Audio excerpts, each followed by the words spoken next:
Perhatikan gambar berikut. Nah, di sini ada balok, di mana baloknya itu dikenai gaya. Ada 3 ya. Nah, sekarang kalau kita perhatiin, ini ada gayanya ke kanan. Jadi kita buat ini warnanya ke kanan ya. Nih, ke kanan, ini ke sono, ya kan? Ada yang ke kanan, ada yang ke kiri, gitu ya. Dan ada yang ke samping. Begitu kan? Nah, untuk yang ke samping ini, jadi kalau kita buat terpisah nih, bisa kita ulang gambarnya nih. Ini ada gaya F1. Ini adalah 24 Newton ya. Ini ada sudutnya kan 45 derajat. Benar. Yang miring ini harus kita uraikan komponen gayanya. Jadi ada di sumbu X dan ada di sumbu Y. Oke, ini jadi memiliki ada yang namanya F1 lagi. Ini juga F1 lagi. Cuma F1-nya ini kalau misalnya di samping sudut ya, ini kita memakai cos. Ingetin ya. Oke, kalau memakai kalau ininya cos, berarti satunya lagi pasti pakai sin. Udah, nggak mungkin nggak ada yang lain ya.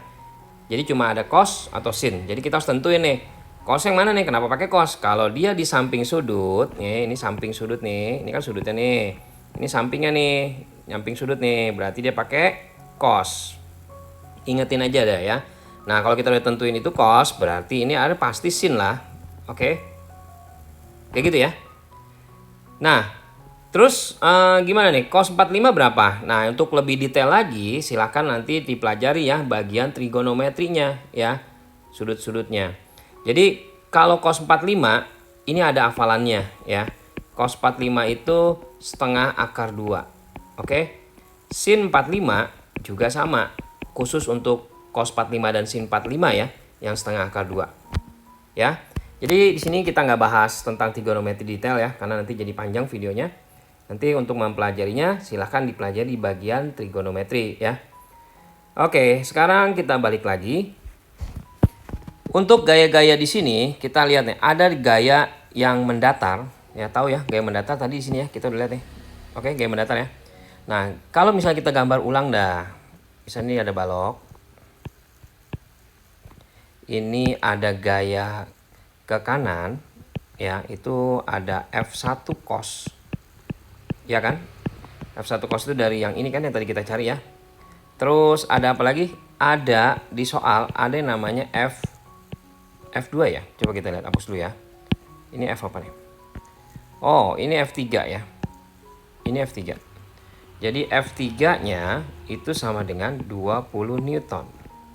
Nah, ada yang ke kiri itu namanya F2, itu besarnya 32 Newton. Oke. Nah, sekarang kita lihat. Terus yang ke atas kenapa nggak dilihat nih?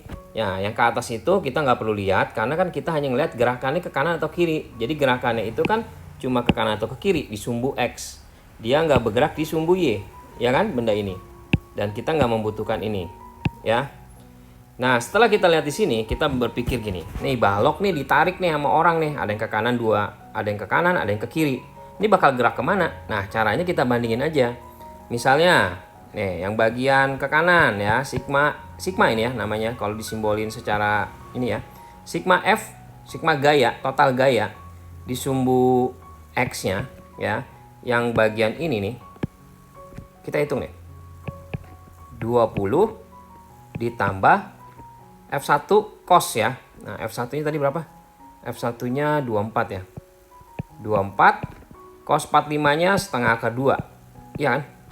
Tadi kita udah ngitung ya. Udah hafalin gitu ya.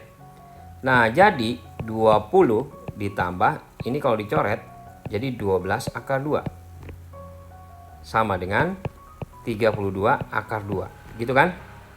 Nah, sedangkan yang di sebelah kiri ini yang sebelah kanan nih ya. Ini yang di sebelah kanan. Gimana yang sigma fx-nya yang di sebelah kiri? Nah, yang di sebelah kiri itu ada 32 Newton. Ya kan yang ini nih. Nah, sekarang bayangin ya.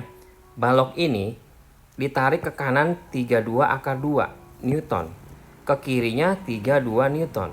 Otomatis dia bakal bergerak kemana? Mana yang lebih besar? Yang lebih besar ke kanan dong. Benar? Nah, jadi karena yang bergeraknya lebih besar ke kanan, ya berarti gerakannya akan ke kanan, ya kan? Jadi bergerak ke kanan. Gitu ya. Nah, terus gerakannya gimana nih? Apakah GLB? GLB itu adalah gerak lurus beraturan atau GLBB, gerak lurus berubah beraturan. Nah, cara nentuinnya gimana? Nah, ini analisa doang ya ini ya. Ini analisa kita ya.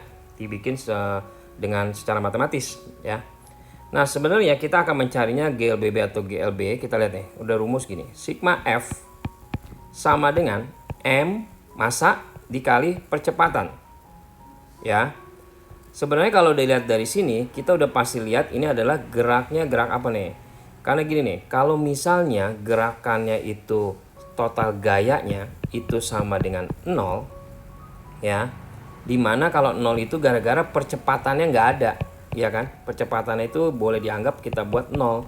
Jadi massa dikali 0 kan ya tetap 0 gitu ya. Nah, karena percepatannya itu dia nggak ada, ya berarti kan total gayanya sama dengan 0. Nah, untuk sigma F-nya sama dengan 0, dia maka melakukan gerak lurus beraturan. Masalahnya sigma F-nya itu nggak 0. Kok bisa tahu? Nah, tadi kan kita udah ngitung ya total gayanya ya di sumbu X ini.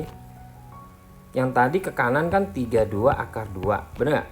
Yang ke kiri 32. Nah, kalau kita kurangin nggak usah dihitung juga, ini pasti kan hasilnya juga positif dong, nggak bakal negatif, nggak bakal 0 gitu maksudnya. Nggak bakal 0 kan? Nah, jadi karena dia nggak bakal 0, ya berarti gerakannya adalah GLBB. Oke? Nah, gerak lurus berubah beraturan.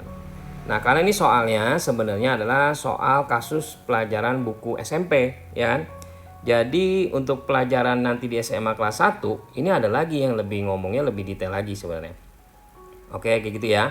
Jadi karena ini soal ABCD, ada pilihannya kan, pasti kan soal seperti ini. Nah, pilihannya itu apa? Pilihannya itu bergeraknya kemana nih? Ke kanan atau ke kiri? Ternyata kita udah pastikan dia gerakannya ke kanan. Oke, alasannya tadi ya, karena yang di sebelah kanan total gayanya lebih besar daripada yang sebelah kiri.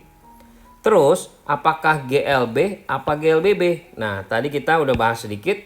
GLB itu kalau jumlah gayanya itu nilainya 0, dimana percepatannya nggak ada gitu ya, percepatannya 0. Oke, pokoknya total gayanya 0.